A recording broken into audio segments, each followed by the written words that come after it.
Rank of matrix bye determinant method. अब हम लोग इसी रैंक मैट्रिक्स की रैंक निकालना सीखेंगे, लेकिन डिटरमिनेंट मेथड से। अब डिटरमिनेंट मेथड है तो हमें क्या लेना पड़ेगा, स्क्वायर मैट्रिक्स। लेकिन अगर आप रेक्टेंगुलर मैट्रिक्स लेंगे तो आप उनको सब मैट्रिक्स यानी सब स्क्वायर मैट्रिक्स में कन्वर्ट कर लीजिए, जिस कारण से फिर आप डिटरमिनेंट उनका सॉल्व कर सकते हैं। फिलहाल तो मैं यहाँ पर एक डिटरमिनेंट ले रहा हूँ, एक स्क्वायर मैट्रिक्स ले रहा हूँ, A B C D E F G H I. Okay, मैंने आपसे कहा कि ये 3 into 3 का है। मैंने आपसे कहा कि इसकी रैंक निकालनी है। तो अगर आपको डिटरमिनेंट मेथड से निकालनी है ना, तो आपको क्या करना होगा कि आप इसका डिटरमिनेंट फॉर्म करेंगे। अगर इसका डिटरमिनेंट जिस भी ऑर्डर का डिटरमिनेंट नॉन जीरो आता है, क्लियर हो गया, जिस भी ऑर्डर का डिटरमिनेंट नॉन ज़ीरो आता है वही उस मैट्रिक्स की रैंक होती है। कैसे? अब जैसे ये 3 into 3 है, मान लीजिए इसकी डिटरमिनेंट वैल्यू 0 आ जाए, तो अब इसकी रैंक जानते हैं क्या होगी? इसकी रैंक या तो 2 होगी, आइदर 2 और 1, ठीक है। और अगर मान लीजिए इसके सब डिटरमिनेंट्स ले लें हम, वो भी 0 0 हो जाए, सारे सब डिटरमिनेंट जितने भी निकले हैं 9, वो सारे के सारे वो हो जाए 0, यानी 3 into 3 डिटरमिनेंट भी 0 हो गया था। उसके बाद 2 into 2 सब डिटरमिनेंट भी सारे 0 हो गए। तो अब अगर किसी भी मैट्रिक्स में, स्क्वायर मैट्रिक्स में एक भी नॉन जीरो एलिमेंट है, तो एटलीस्ट उसकी एक रैंक तो होगी ही होगी। उसकी मिनिमम रैंक नंबर क्या होगा? एक तो होगा ही, अगर उसके पास एक नॉन जीरो रो है, ठीक है, अगर एक नॉन जीरो एलिमेंट है तो। अच्छा, आप क्वेश्चन ये आता है कि सर अगर ऐसी बात है तो फिर जीरो मैट्रिक्स का क्या रैंक होती है? तो जीरो मैट्रिक्स की वैसे अगर हम लोग बात करें तो जीरो रैंक होती है, ठीक है। लेकिन कुछ बुक्स जीरो रैंक देते हैं और कुछ बुक कहते हैं नॉट डिफाइंड, ठीक है। फिलहाल तो हम उन्हें जीरो मैट्रिक्स की रैंक को जीरो लेके चलेंगे, ठीक है। तो अब आगे बढ़ते हैं, इस पे एक प्रॉब्लम करते हैं। पहले एक प्रॉब्लम उठाया मैंने, समझ गए ना आप लोग, कि जो नॉन जीरो डिटरमिनेंट्स होंगी वही उसकी रैंक होगी उस मैट्रिक्स की बाय द डिटरमिनेंट मेथड। जैसे 3 into 3 की मैट्रिक्स थी, मैंने उसका डिटरमिनेंट निकाला, वो 0 आ गया, तो अब इसकी रैंक या तो 2 होगी या तो 1 होगी। अब अगर इसमें एक भी सब डिटरमिनेंट 2 into 2 के यहाँ पर जितने भी डिटरमिनेंट बनेंगे 9, उनमें से अगर एक भी at least 1 2 cross 2 determinant is not equal to 0, then the rank will be 2।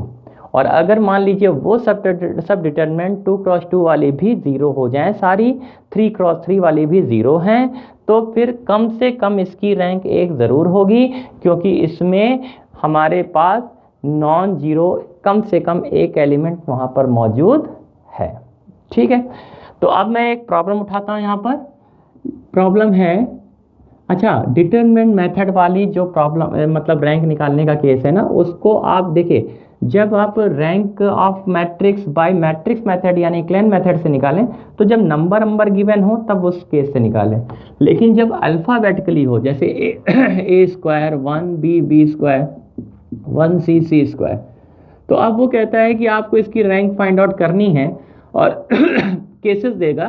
पहला, if a is not equal to b is not equal to c, तब बताइए फाइंड रैंक ऑफ मैट्रिक्स, ठीक है। सेकंड आपके पास है if a is equal to b और b is equal to c और c equal to a, तब बताइए third, if a equal to b equal to c, तब बताइए।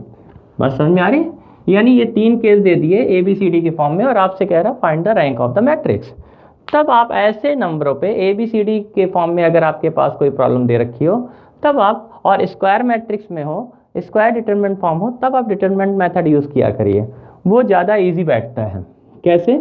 आपने क्या किया, डिटरमिनेंट फॉर्म किया 1a square b square c square और इसको सॉल्व किया। सॉल्व करना सभी को मालूम है, ये बेसिक डिटरमिनेंट की एक आइडेंटिटी है। क्या है? a minus B, b minus C और c माइनस ए। ओके, अब आप देखो बच्चों, अगर यहाँ पर A is not equal to B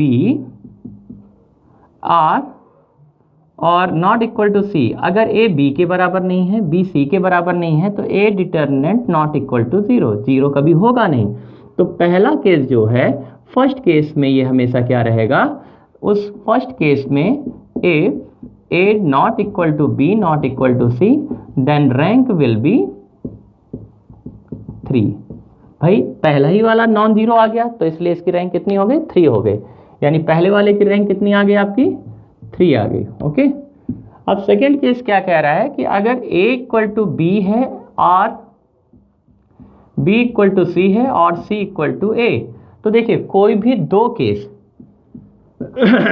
कोई भी दो केस आपके जीरो हो सकते हैं। मान लीजिए A इक्वल टू B है, let A equal to B, अगर A इक्वल टू B है बेटा, तो A इक्वल टू B ये सब डिटर्मिनेंट आपका जीरो हो जाएगा। भाई A डिटर्मिनेंट तो जीरो हो ही जाएगा, यानी अब 3 तो नहीं रहेगी। फिर मैंने सब डिटर्मिनेंट्स निकाले, तो ये भी जीरो हो गया, ये भी जीरो हो गया। लेकिन जब ये निकाला तो B is equal to A equal to B, but B not equal to C and C not equal to A। तो जब हम इस डिटर्मिनेंट पे बात करेंगे 1B 1C, इस सब डिटर्मिनेंट पे बात करेंगे, तो ये सब डिटर्मिनेंट वैल्यू जीरो नहीं होगी। तो इसलिए A डिटर्मिनेंट सब डिटर्मिनेंट 2 क्रॉस 2 वाले ये क्या होगा, नॉट इक्वल टू 0। तो इसकी रैंक क्या हो जाएगी, इसकी रैंक हो जाएगी 2। अब बेटा तीसरा केस क्या आता है, if A equal to B equal to C, अगर तीनों ही आपके इक्वल हैं, तो आप देख सकते हैं ये सब डिटर्मिनेंट भी जीरो होगा, ये सब डिटर्मिनेंट भी जीरो होगा, ये भी जीरो होगा, ये भी जीरो होगा, यानी सारे सब डिटर्मिनेंट जीरो हो जाएंगे। यानी A डिटर्मिनेंट 3 इंटू 3 वाला जीरो, A सब डिटर्मिनेंट 2 इंटू 2 वाला वो भी जीरो। अब क्योंकि ये तो हमारे क्या थे, ये नॉन जीरो थे ना, A B C are non zero real numbers, A B C non zero real numbers. तो कम से कम एक नॉन जीरो रियल नंबर है, इसलिए इसका सब डिटर्मिनेंट 1 क्रॉस 1 क्या होगा, नॉट इक्वल टू 0, यानी इसकी रैंक क्या हो जाएगी, एटलीस्ट 1। तो इसकी रैंक कितनी आ गई, 1। तो डिटर्मिनेंट से समझ में आ गया। अगर आपके पास न्यूमेरिक फॉर्म में प्रॉब्लम ना हो करके अल्फ़ाबेटिकली या इस रूप में प्रॉब्लम है, तो आप इसको डिटर्मिनेंट मेथड से सॉल्व करें, और इसमें उसने केसेस दिए गए हैं, इसके अकॉर्डिंग वीडियो के अकॉर्डिंग समझें इसको कि अगर 3 इंटू 3 का डिटर्मिनेंट नॉट इक्वल टू 0 है तो रैंक 3 हो जाएगी, और किस केस में होगा वो आपको बता दिया गया है। जैसे जैसे आपकी कंडीशन चेंज होती जाती है, आपके डिटर्मिनेंट वैल्यूज बढ़ते जाते हैं, फिर आपको सब डिटर्मिनेंट चेक करना पड़ता है। अगर सब डिटर्मिनेंट नॉट इक्वल टू 0 है तो फिर रैंक उस हिसाब से हो जाती है, और इस तरीके से आप डिटर्मिनेंट मेथड से रैंक ऑफ मैट्रिक्स भी निकाल सकते हैं। तो समझ में आया।